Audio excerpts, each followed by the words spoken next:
Jack, it's been a long time since we've had a opportunity to chat. It's been 5 long months for you, I imagine. Yes, yeah, very long. Been a different challenge that I've had yet to face in my career. First real injury, so it's been a new experience for me, and one that I've come through all the better for. Feeling all good again now. Obviously, it's not nice when you're stuck in the physio room watching the lads going out to train and playing games all the time and doing really well. So you sort of want to be a part of that. But obviously, it makes it a lot easier in there that the lads are doing so well. And obviously give us a chance to do automatics, which ultimately didn't pay off. But we've put ourselves in a great position now, coming to the end of the season with the right chance to get promoted. So that's all we can focus on now. It looked fairly innocuous when you went down at Reading. I'm sure it didn't feel that. But talk us through the following days after that, when you were obviously told that you needed surgery on your ankle. Yeah, obviously I went down and it didn't look much as I've seen the video obviously, and it didn't look all that nasty. Just as soon as I went down, it was a hard one to tell because I've never really had those sort of injuries before, so I didn't know how it should feel. But I knew it was really, really sore, and obviously tried to carry on for a minute and just dragging my foot around, just couldn't move, so I thought, yeah, it's not a great one. So I was a bit sort of worried over the next couple of days until we had a scan on a Monday morning, which ultimately came back with the not great results that I needed surgery, ultimately. So just sort of liaising with the specialist and speaking to the physios downstairs, just sort of putting a plan together, getting the surgery as soon as possible, just to enable me to get back as soon as I could.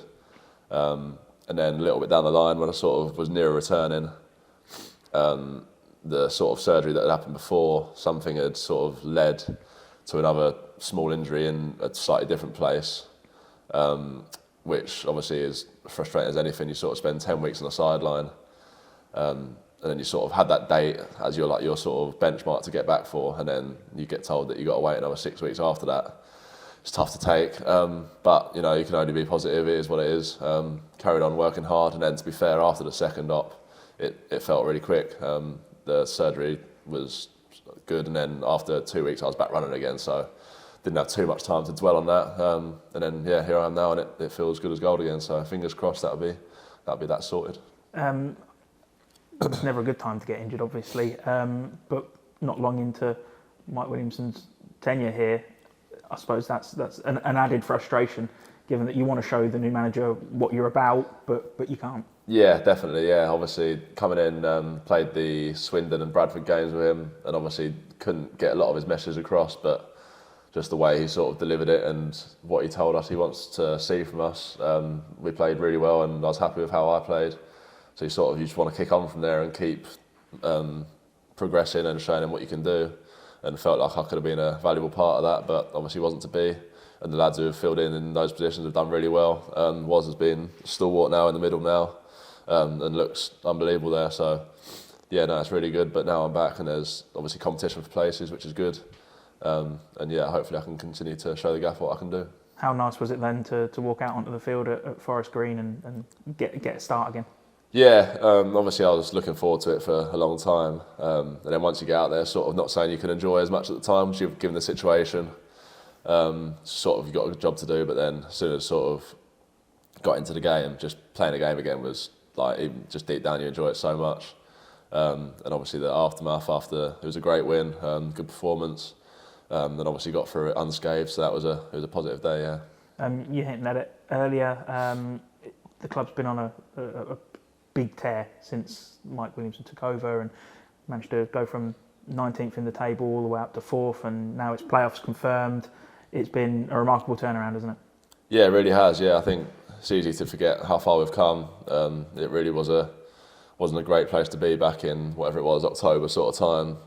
So it's testament to all the lads and the staff down there, the way they've sort of put a positive spin on things, because it could have easily been written off at that stage of the season where we were quite far down there.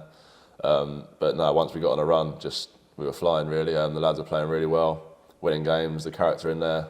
A few late winners, just testament to the mentality down there. Everyone's really positive and fully believes in what the staff are doing now. So we've got 2 obviously league games left, and then hopefully 3 playoff games. So it's one final push, and we'll give it everything we got. What sort of player are you like on the sidelines? Are you kicking every ball? Are you desperate to be out there, or are you one that can't watch, has to turn away? Yeah, no, I'd kick every ball. I'd say not too much that I'm getting away, but no, I've got pretty into it. To be fair, more than I probably thought I would. I thought I'd just watch it as a bit of a player and sort of learn a few things, but almost I was like a fan for 5 months, just cheering the lads on. So it's great to see them doing well. And I suppose you've had bits of company along the way when you've been in there. Obviously, Max was in there for a while, and Matt Dennis has been in and out as well. There's always been company in there, but you never want to see other teammates injured, do you? No, it does. Well, it does make it easier when you've got someone in there with you. There's nothing worse than being that lonely figure in the physio and watching everyone else go out. So sort of having that extra bit of company in there just spurs each other on, I think. Just you work it that 10% harder between you in the gym sessions, whatever it is, on the bike. So I've been lucky that there has, well, not unlucky for them, but obviously it's been fortunate for me that I've had someone and faces there to keep me going on, because it's tough some days. You wake up and you're in there on your own. It's tough to get yourself going, but no, you've got to just do it and get it done, and seeing the benefits now. Playoffs it is then. Exciting one for the fans, isn't it? I suppose after the disappointment of missing out on the automatic promotion spots, but the playoffs are Hollywood, aren't they? They're up and down. They're a roller coaster. It's arguably the better way to go up. Yeah, there's always going to be drama in the playoffs, isn't there? And as a fan, there's nothing more exciting. But it's just a job to do for us, really. It's 3 football games that we need to try and win to ultimately finalise our success of going up, hopefully. So obviously it was disappointing we didn't make it in the top 3, sorry. But that's sort of settled now. We've got 2 games now to sort of keep a bit of momentum going into the playoffs. Can't hide our disappointment, obviously, in not being able to go up. So it'd be good to get that out of the system long before the playoffs start, so we can just go into them fresh and ready to attack those 3 games. It's all about momentum, isn't it? At this point now, going into those playoff games, you're going to want to win both, and go in there with a head full of steam and have everybody worried about a prospect of taking you on. Definitely, yeah. Just going into it with that positive mindset of a couple of wins on the bounce, hopefully, is ultimately what we want to do. So we go in full of confidence and fully believing in how we're going to go about the games and win them, hopefully. Harrogate, though, a team that caused an upset here when they came earlier in the season. It was during that sort of funny period that you guys had in September, October time. But a team that are well drilled, know what they're doing, and have fully earned to be in the top half of this table. Yeah, definitely. Yeah, I remember that game. They were very well organised, I thought. Got their goal in the first half, and yeah, we don't remember creating too much against them. So they were pretty well drilled and made it very, very tough for us. So we know it's going to be a tough test. And obviously they've still got a lot to play for as well. They want to finish the season in a positive light at their, don't know if it's their last game at home maybe. So they'll obviously want to give their fans something to go out about, cheering. So yeah, hopefully we can do what we do and bring them back the 3 points.